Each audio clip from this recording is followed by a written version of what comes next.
पाहुयात एक महत्त्वाची बातमी। महात्मा फुलेंच्या जयंतीच्या निमित्तानं अनेक नेते अभिवादनासाठी फुले वाड्यावरती येतात, वेगवेगळ्या घोषणाही करतात। मात्र 1994 पासून घोषणा झालेलं महात्मा फुलेंचं राष्ट्रीय स्मारक 31 वर्षांनंतरही लाल फितीत अडकून पडलंय। परिणामी छगन भुजबळ यांनी उपोषण त्यांना करावं लागेल अशी भूमिका घेतलेली आहे। पाहुयात हा स्पेशल रिपोर्ट।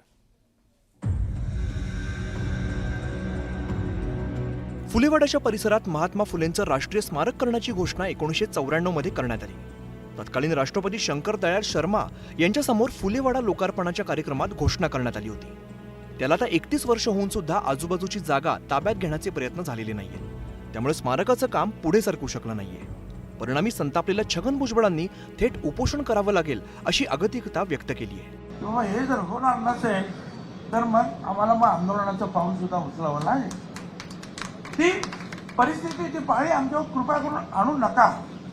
लोक तयार आहेत, मुख्यमंत्री उपमुख्यमंत्री त्यांनी पैसे सुद्धा पाठवलेले आहेत। छगन भुजबळांच्या या संतापात तथ्यही आहे, कारण पालिकेने भूसंपादन करायच्या 91 मालमत्तांच्या मालकांसोबत तडजोडी करून जागा उपलब्ध करून घेणं आवश्यक होतं। मात्र महापालिकेच्या अनास्थेमुळे स्मारकाचं काम पुढे सरकलेलं नाहीये।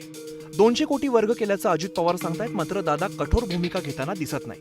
ज्यांचं प्रॉपर्टी आम्ही घेणार आहोत किंवा ज्यांना हे सगळं स्मारक मोठं करण्याच्या करता त्यांच्या वर्षानुवर्ष राहत असलेल्या जागा किंवा घरही सोडावी लागणार आहेत, त्यांचंही चांगल्या पद्धतीनं पुढं पुनर्वसन व्हावं।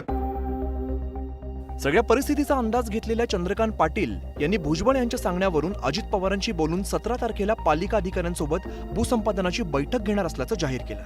भूसंपादन विषयामध्ये नेमकं काय झालं आहे याचा आपण आढावा बैठक घेऊ आणि भूसंपादन पूर्ण करण्याच्या बरोबरीने याचं डिझाईन तयार करणं, याचं एस्टिमेट तयार करणं, याचं टेंडर डिझाईन करणं असं आपण करू। महात्मा फुलेंचं स्मारक आणि येऊ घातलेला सिनेमा, त्यातच बदललेले सामाजिक संदर्भ यामुळे विचित्र स्थिती निर्माण झाली आहे। मात्र जे चांगलं आहे त्याचे रूढ फेडायचे पुरेपूर प्रयत्न होणंही गरजेचं आहे। अभिजित पोतेसह वैभव सोनवणे, न्यूज 18 लोकमत, पुणे।